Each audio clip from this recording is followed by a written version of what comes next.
We've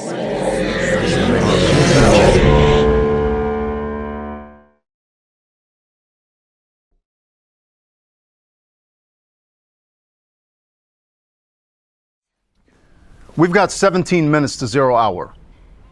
Oh, wow. Martin, it's not a nuclear launch sequence. Well, punctuality is one of the keys to success. Did you read about that in the book? Yes, and you could do with rereading it yourself sometime. Why, when I have you quoting it to us all day long?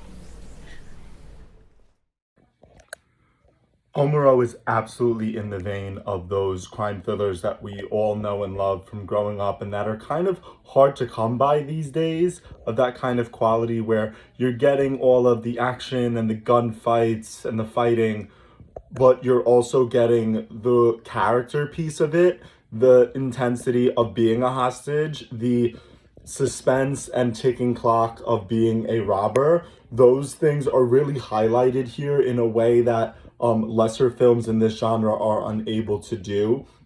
There's such an interesting relationship that grows and evolves between those hostages and the kidnappers, and as the twists and turns that are inevitable in this genre, especially including our local mayor, are revealed, those tensions get really heightened, and it all comes to a pinnacle in a really great and exciting way that one hopes to find in this kind of film. Overall, I thought the acting and cinematography really let this stand out as a strong professional piece, again, in a genre that could really use it. This film had an interesting concept. It was familiar with a corrupt politician, the mayor, but the twist of the federal agents coming in and working with criminals and all. But the best thing about this film was the lighting scheme. The whole film is done in an amber hue, which usually dystopian films don't do that. They're usually very brightly colored or very darkly lit. This one just kept a very amber hue throughout the whole thing, where you could tell that the corruption, while the mayor might be taken care of, that more corruption could come in. Nothing ever brightens up like films usually do when they resolve. It gives you an ominous feeling as it ends, that while this story's over, that more stories might come. It's definitely a roller coaster ride. This film starts a little slow, but it's necessary to understand the backgrounds of all the characters. Yet once it's done and we get into the robbery and we understand the backgrounds of each one, and that the mayor is what's tying everybody to the breaking point, really, we get to the reasons why that everybody's really just done, and it's just that they're to their breaking point where they feel like they have no choice but to rob a bank, to hold people up, to turn on each other, really. It's that, but that really is the most interesting thing, is that the whole film is in an amber hue. There are times it goes to bright orange, but otherwise it turns back to amber. It kind of feels like nothing ever really brightens up and goes back to a bright day, like things are going to get better in the future. It kind of just is like it's going to be a never-ending cycle for this town.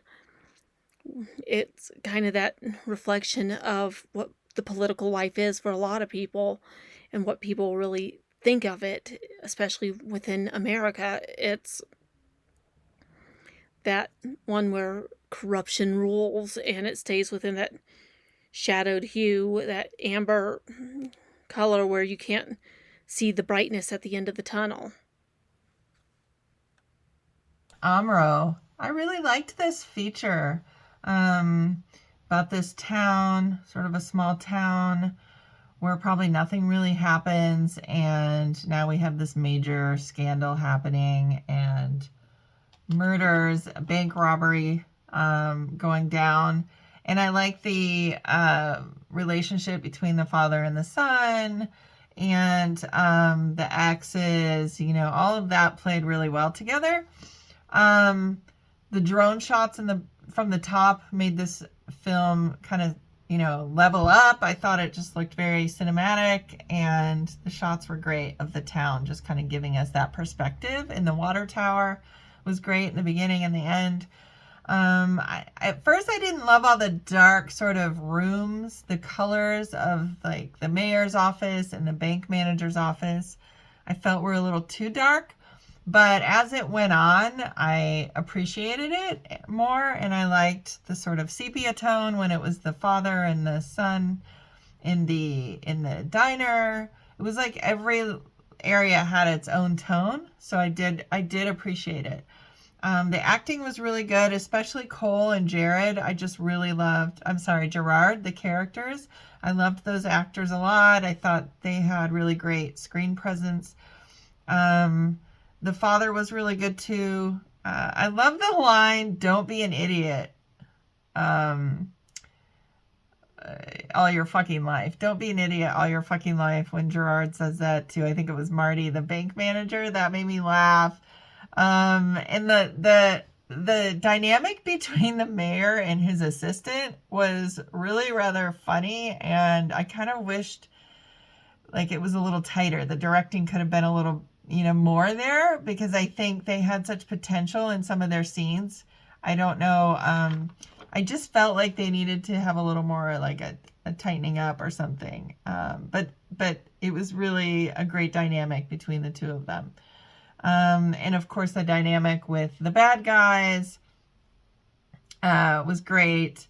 And Marty was just, even though Marty was kind of painted to be stupid, I think there was actually, he was smart but stupid. So I don't know. There was a point where I thought it could have been amplified a little bit, just to kind of make him stand out a little bit more from some of the other. It just felt like some of the people were kind of on the same level, and he had that like just a little bit of a level up, and I just wanted to see him go a little higher up as far as stand out more and be more of a personality. I was surprised he got shot, even though it seemed like it was obvious after the fact, but it still was a surprise kill to me. It was actually kind of nice not knowing when this guy Gerard felt like killing someone, especially when he said don't kill anybody going in. So you really just didn't expect it, which is nice. Nice use of music throughout. I thought it was a little much in the beginning. It could have used a little less music, I think, but it wasn't overly, overshadowing anybody. So that was just like a small criticism. But overall, I really liked the use of music, and I liked the editing.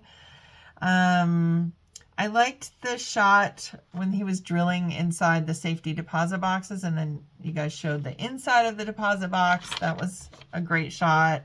Surprised me when the guy got put in his head first into the fire. A lot of great little surprises in here. Great set design. I love the mayor posters, especially when he was combing his hair in the mirror. The mayor was funny to me because I thought he had a really interesting personality. Very multi-layered, I think, there. What else? Yeah, just, I really like this. I don't know if gritty is the right word. It had just such a cool feel to it. And, not, your normal take on this type of plot. I thought it stood out as being creative, the way you guys shot this. And, yeah, I was surprised when the one woman that was dating the mayor, had some guts to her. She just seemed like she was going to kind of be a boring character, and then she kind of became more intriguing to me, and I was surprised she got shot. So thank you for surprising me throughout and keeping me entertained, and good job, you guys, and great luck. Good luck and great job.